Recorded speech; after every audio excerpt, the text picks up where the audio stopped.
Bechtel is a over 100-year-old company that has made its fortune in engineering, but also, in addition to that, in nuclear power, both weapons and commercial uses of nuclear power. And a matter of fact, we actually owe commercial nuclear power really to the Bechtel Corporation. They've built commercial nuclear power facilities all across the world, including one in India, which created the plutonium that allowed India to become a nuclear power. They are involved in nuclear weapons facilities all across the United States. That helps them drive the nuclear weapons race and are great profiteers from the nuclear weapons race and great advocates of maintaining an intense connection of the U.S. military to nuclear weaponry. But also to advance their own commercial interests, they push nuclear commercial facilities also all around the world. And of course, we're seeing now with Iran and with other countries the question of, when does a commercial nuclear facility end and a military nuclear weapons program begin? Bechtel, the world's top profiteer in nuclear weapons, continues to make obscene profits from slaughtering human beings. It's not okay.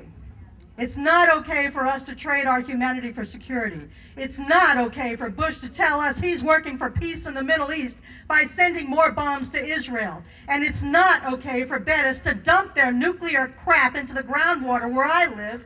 And it's not okay that everyone around here is afraid to talk openly about the workers and residents who keep dying of cancer.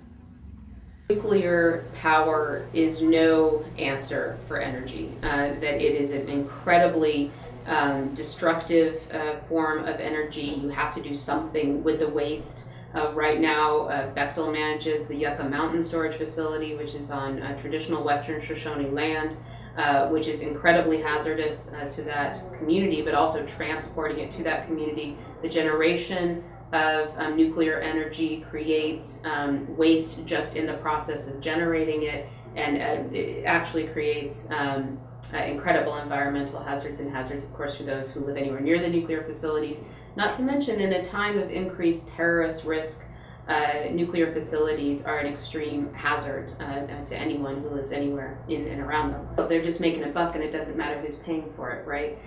So one of the stories that I tell in my book is Bechtel's very long history and engagement with Iraq and their very close relationship with Saddam Hussein. They actually managed a petrochemical complex for Saddam Hussein, which generated the precursor to mustard gas, which was of course used then by Saddam Hussein to gas his own people and Iranians. Bechtel worked very aggressively through the person of George Shultz, a former Bechtel president for 9 years, who left Bechtel to become Secretary of State for Ronald Reagan.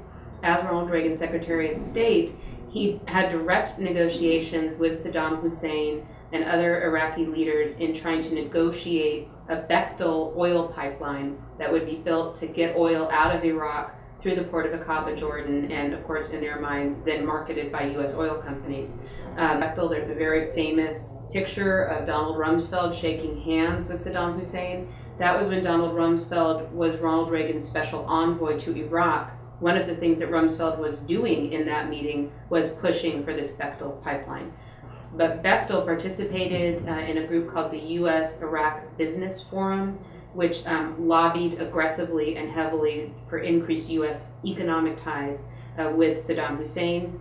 They were very successful in this endeavor. They got contracts, lots of other U.S. companies got contracts. But then when Saddam Hussein would no longer play ball, they were part of the team that then decided that what was needed was to oust Saddam Hussein. Then 1 month prior to the invasion, Bechtel received a quiet request for proposals, which was a $680 million contract for rebuilding Iraq following the war. That contract mushroomed into a $2.85 billion contract for reconstruction. The invasion happened, Bechtel got the contracts. Then, to the great detriment of all of us, and in particular to the Iraqis, but also to U.S. soldiers in Iraq, Bechtel utterly failed in their performance of this contract. They had contracts to rebuild water, electricity, and sewage systems.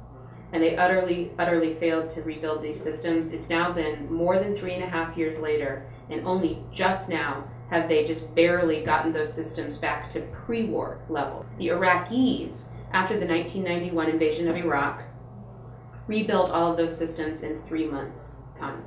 These could have done this work. Bechtel needs to be targeted as a company that isn't just a war profiteer, isn't just a company that advances nuclear weapons and nuclear energy, even knowing the incredible environmental harm, social harm, human rights abuses involved in these technologies. But they, for their company's own benefit, advocated, first worked hand in hand with the dictator, then tried to get him removed, then profited immensely off of his removal, and now failed in the thing that they were supposed to do for the people of Iraq.